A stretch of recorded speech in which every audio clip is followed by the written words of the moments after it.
नमस्कार। मैं शिखा शर्मा अपने चैनल बातों बातों में आप सभी का स्वागत करती हूँ और आप लोगों से मिले स्नेह और प्रेम का तहे दिल से शुक्रिया अदा करती हूँ और आशा करती हूँ ये स्नेह और प्यार इसी तरह आप लोग मेरे साथ बनाए रखेंगे। चलिए आज बातों बातों में हम अंदाज़े बयां का जिक्र करते हैं। अंदाज़े बयां मतलब बात करने का तरीका, बातचीत करने का सलीका। ये तो हम हर रोज बहुत सारी ढेर सारी बातें करते हैं। आप लोगों का पता नहीं पर मैं बहुत बोलती हूँ, बहुत बातें करते हैं, हम सभी करते हैं। और बेसिकली अगर लड़कियां और लेडीज देखा जाए तो उनकी बातों का तो कोई हिसाब ही नहीं।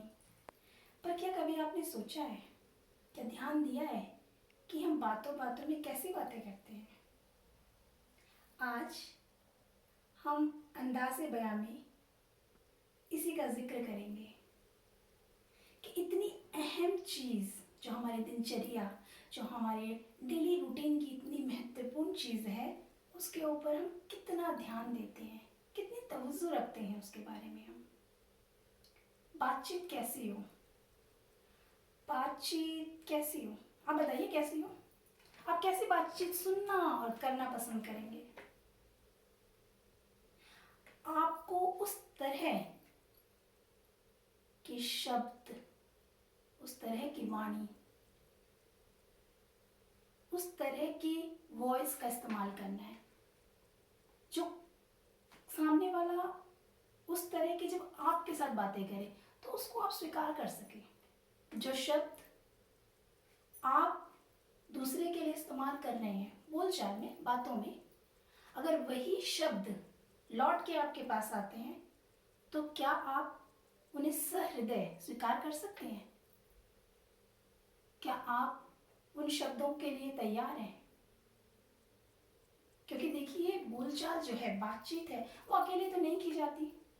अभी जैसे मैं बातचीत कर रही हूँ और आप सब मुझे सुन रहे हैं, एक रेसिप्रोकल प्रोसेस है। इसमें आदान प्रदान चलता रहता है ना।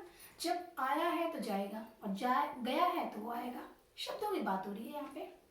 आपने जिस तरह के शब्द सामने वाले को दिए हैं, वो शब्द उसके विचारों में और लिपट के, उसके अंदाज में और पिरो के फिर आपके पास वापस आएंगे।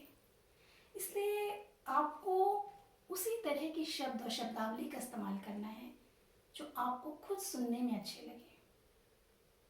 उसके बाद अगर बात करें कि और क्या शैली होनी चाहिए आपकी बातचीत करने की, आपकी बोलचाल की, जो आपको एक प्रभावशाली वक्ता बनाए, जो आपकी बातों को इस तरह से सामने वाले के सामने पेश करे कि उसकी दिलचस्पी बने, एक तारतम्यता हो, एक मेल जोल बढ़े, स्नेह और प्यार का वातावरण कायम करे। ऐसे नहीं बातचीत करने गए थे और बातों बातों में वहाँ लड़ाई झगड़ा नहीं।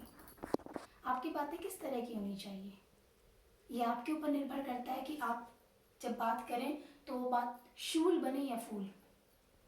देखिए ज़्यादा अंतर नहीं है शूल और फूल बनने में। अगर आप मृदुभाषी हैं, अगर आप मीठा बोलते हैं, आप सोच समझ के बोलते हैं, तो आपकी कही हुई बात फूलों की समान होती है।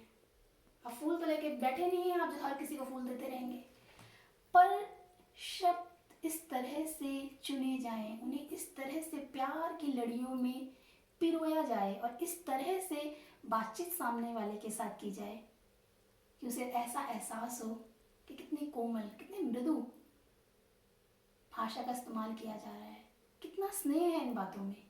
क्योंकि देखिए प्यार से हर किसी को जीता जा सकता है। आपकी बातचीत इस तरह की कटु और कठोर ना हो कि सामने वाले को शूल की तरह, कांटों की तरह चुभे। अब आप कहेंगे हर समय फूल तो बरसाए नहीं जा सकते मैडम। बिल्कुल ठीक, हर समय फूल नहीं बरसाए जा सकते। आप हर समय बहुत मीठा नहीं बोल सकते। भाई आप तो तैयार हैं मीठा बोलने के लिए, पर सामने वाला अगर कर्कश बात करे, लड़ाई झगड़े के लिए तैयार है, तो आप क्या करेंगे? फिर आप ध्यान से सोचिए, अब इस समय पे आप क्या करेंगे? अगर आप भी उसी तरह की शब्द, उसी तरह के लड़ाई झगड़े वाले कठोर शब्दों का इस्तेमाल करते हैं तो वो आग, तो वो जो लड़ाई है, जो अग्नि जो उत्पन्न हुई ना, उसमें घी का काम करेगा। पर उसे शांत करने के लिए आपको क्या करना पड़ता है? अगर कहीं आग लगी है तो आप क्या करेंगे? आप कैरोसिन छिड़केंगे क्या उसके ऊपर, और तेल डालेंगे क्या उसके ऊपर? नहीं। आप क्या करेंगे? आप उसको शांत करने के लिए पानी डालेंगे, शीतल करेंगे ना। तो वही वही आपकी मृदु भाषा, आपकी प्यार वाली जो शैली है बात करने की, वो उस अग्नि, उस कठोर जो सामने वाला उस तरह की बात कर रहा है, उस पर वही तो असर डालती है। और मान लीजिए उस टाइम आपके पास नहीं है, आप मृदुभाषी नहीं हो सकते, आप नहीं बात कर सकते प्यार से, फिर सामने वाला लड़ रहा है, तो आपको क्या करना चाहिए? आपको थोड़ा पॉज लेना चाहिए, थोड़ी देर उस चीज़ को छोड़ देना चाहिए। ठंडे दिमाग से सोचेंगे तो हर एक लड़ाई, हर एक कले, हर एक विवाद जो है उसका अंत और सिर्फ बातचीत और शांत होके मधुरता से की गई बातचीत द्वारा ही संभव है। इसलिए जो काम हमने बाद में करना है वो हम पहले क्यों ना करें? क्यों हम इतने उग्र होके बात करें किसी के साथ? क्यों ना हम प्यार से, सद्भाव से, सोच समझ के अपनी बोलचाल, अपनी बात को आगे बढ़ाएं, जिससे ना हमें तकलीफ हो ना सामने वाले को तकलीफ हो, है ना। बातचीत जो है ये सिर्फ शब्दों का ही खेल नहीं है, ये कला भी है। कला क्यों कहा गया है? बातचीत को, बोलचाल को हम कला क्यों कहते हैं? सुना होगा ना आपने कि बोलचाल भी एक कला है, फिर बात करना भी एक कला है। वो तो कलाकार ऐसी बातें करता है कि उसकी बातों के जादू में ही हम खो जाते हैं। क्यों? इसे कला क्यों कहा गया है? क्योंकि जो कला है वो 3 शब्दों का योग है, सत्यम, शिवम और सुंदरम। सत्यम, जो चीज सत्य है वो सुंदर लगेगी, और जो सुंदर है वो साक्षात भगवान बन जाती है। इसलिए इन तीनों चीजों का योग उसे कला बनाता है। और आप जानते भी होंगे कि भाव से ही भगवान मिलते हैं। तो आपकी जो बातचीत है वो भी साधना की तरह होनी चाहिए। जिस तरह से आप साधना करते हैं ना, तो कितने शुद्ध मन से, श्रद्धा से, पाकीज़गी से आप आराधना, साधना करते हैं। तो क्योंकि ये भी कला है, ये भी सत्यम शिवम सुंदरम का योग है, इसलिए बातचीत करते समय भी वही श्रद्धा, वही धैर्य, वही सद्भाव अगर आपके अंदर आ जाएगा तो यकीन मानिए उस भाव से आपको भगवान, सामने वाले इंसान के हृदय में जो भगवान है वो जरूर नजर आएंगे। ठीक है। इसलिए जो बातचीत है उसको, उसके तरीके को, उसकी तहजीब को समझना, उसकी शैली को सही तरीके से निभाने की बहुत और बहुत ज़रूरत है।